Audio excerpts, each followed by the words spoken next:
Chris में मेरे भाई बहनों, आज हम वर्ष के 12वें सामान्य रविवार में प्रवेश करते हैं।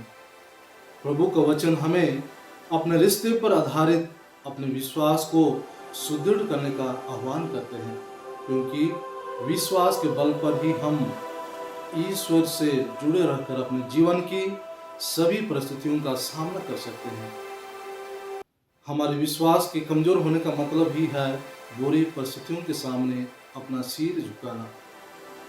आज माता कलीसिया हमें योग को एक विश्वास के आदर्श के रूप में प्रस्तुत करती है, जो अवश्य ही कठिन परिस्थिति में पड़ा है, जहां वह न केवल अपनी धन संपत्ति गंवाता है, बल्कि अपने संगी संबंधियों को भी खो देता है। ऐसी परिस्थितियों में भी योग यह विश्वास करता है कि उसका ईश्वर एक ऐसा ईश्वर है जिसने सारे सृष्टि की रचना की और हरदम वह अपनी सबों का देख रेख करता है।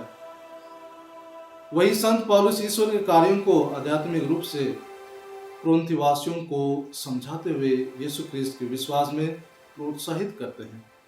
इनमें ईश्वर की वो छवि है जो हमेशा से ही लोगों के आध्यात्मिक जीवन से संबंध रखता है, जो उनकी आध्यात्मिक उन्नति चाहता है।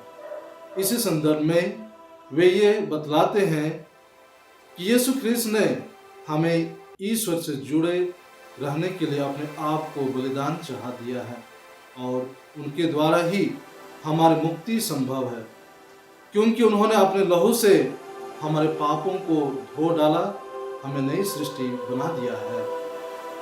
पुनः सृष्टि में व्याप्त ईश्वरीय शक्ति को आज सुसमाचार प्रदर्शित करता है। मानवीय विचारधाराओं के अनुसार पारस्परिक संबंध एक दूसरे के साथ वार्तालाप का अवसर प्रदान करता है। यीशु के द्वारा वायु को डांटना और उनका शांत हो जाना एक संबंध को दर्शाता है, और अधिकार पूर्वक लोगों को आवाज देना उनके आधिपत्य को भी दर्शाता है, अर्थात सृष्टि पर ईश्वर का अधिकार है। इसलिए यीशु ने झंझावत को डांटकर शांत कराया था। हम प्रायः सोचते हैं ईश्वरीय शक्तियों और अधिकारों के बावजूद यीशु हमारे जीवन में कठिन परिस्थितियों को क्यों आने देते हैं? क्या वे सोते रहते हैं? वे हमारे जीवन में घटनाओं को क्यों नहीं जानते हैं?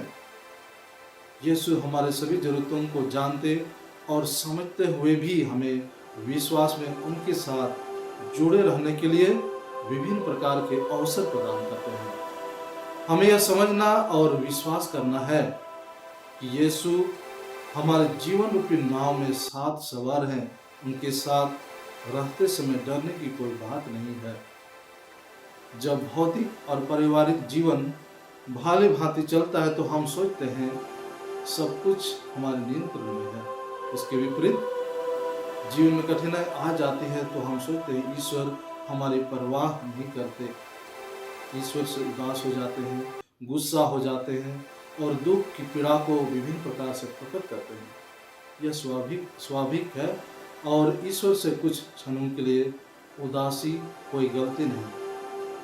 प्रेमी पिता की तरह ईश्वर हमसे क्रोध नहीं करते। जब मनुष्य अपनी पीड़ा प्रकट करते हैं, बच्चों की तरह हम भी अपने भावनाओं को ईश्वर के सामने प्रकट कर सकते हैं। तब हम ईश्वर की ध्वनि सुनेंगे, तुम भयभीत क्यों हो? क्या तुम मुझ में विश्वास नहीं करते? हम कभी कभी दुख भरी भावनाओं में उलझकर ईश्वर हमारे साथ है इस बात पर गौर नहीं करते और उसके वचनों को हृदय में महसूस करने से चूक जाते हैं। तुम लोग इस प्रकार क्यों डरते हो? अपने विश्वास में दृढ़ रहो। यह वचन हमें ढाढ़स देते हैं, ईश्वर हमारे साथ है। हमारे लिए पूरी परिस्थितियां जीवन की आंधी की तरह है। यह सभी लोगों के जीवन में घटती है। इन परिस्थितियों में विश्वास द्वारा ही भय को जीता जा सकता है। ईश्वर को हमारे जीवन में अपने अधिकार और शक्ति को प्रदर्शन करने का अवसर देखने को मिलता है। वे हमारे जीवन के सारे झंझावात नष्ट करने नहीं आते, बल्कि हमारी राहों में अपना साथ देते हैं ताकि हम ईश्वर तक पहुंच सकें।